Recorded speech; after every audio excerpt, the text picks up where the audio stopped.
question would be on insurance for ecological disasters. I know Lloyd's of London covered the Titanic, but I think they're getting hit pretty hard on insuring things like earthquakes or potentially other disasters right now.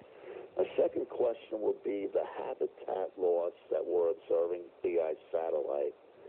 You know, you couldn't really make a movie like Mogamba now that you had with Grace Kelly and Clark Gable.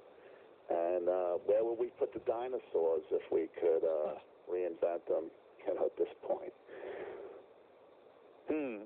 Well, let's address the Titanic thing because that's interesting. There's a YouTube video out now that's the title of it is "The Titanic Was It the First 911?" Turns out that the White Star Line, owned by J.P. Morgan, owned both of those boats, and the sister ship was actually involved in a wreck, and they switched the names from the Titanic, and the ship that was actually sunk was not the Titanic. It's very compelling evidence. They had a wreck down in Portsmouth with a Navy cruiser, Royal Navy cruiser, and it bent the keel on the Titanic sister ship, and so they came back to the port in Ireland where they were manufacturing the thing, changed the names on the boat, and then when they launched the Titanic, it was actually an intentional insurance fraud. He actually hit the iceberg on purpose, and they had pre-stationed the California within sight of flares, but it was bad navigation, and they were 12 miles instead of 6 miles away, and they were sitting there with 5,000 blankets waiting to rescue the people off the Titanic, and the Titanic went down before they got the signals. Very interesting information on how the elites have been pulling these scams forever and ever. Sister ship was called the Olympic? Yes, that's it. Yeah. I was having a little bit of a mental block. But when the Olympic was hit, it also bent one of the 4 propellers, and so they took the propeller off of the Titanic, and the propeller that's on the bottom, one of them has the Titanic propeller, but the other 3 don't. You're going to look at they've got the satellite huge propellers, submarine. Very interesting. You'll enjoy the video, George. It's about 45 minutes long. Right. Harry in Port Huron, Michigan. Hello, Harry. Go ahead. Hey, guys. Joe, thank you for being on. And like you, I was thrilled that the president yesterday pulled out of the climate accord. I agree with you on that issue.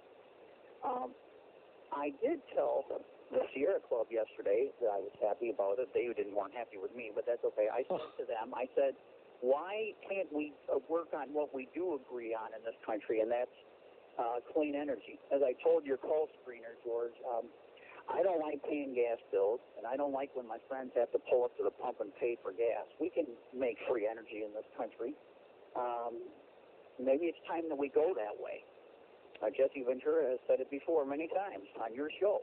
We can make it. Unfortunately, they can't make money doing that, so that's why they won't. Well, maybe we should anyway. Yeah. What's your take on some of that, Joe? Free energy. We're not going to get it for free, are we? Ever. Well, no.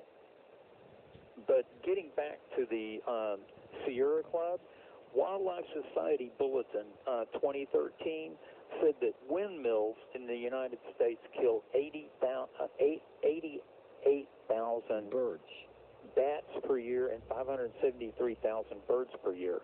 The Ivanhoe Power Plant is estimated to fry in midair 30,000 birds a year. That's what that great big solar collector is. It's so dangerous that it's listed on Jeppesen flight charts as a daytime flight hazard. Pilots are required to stay 50 miles away from it because it can cause blindness. So the birds that are not fried in the air, there's probably 3 or 4 times that many that are blinded enough that they can't survive, and so they go off somewhere and die far enough away that you don't see them.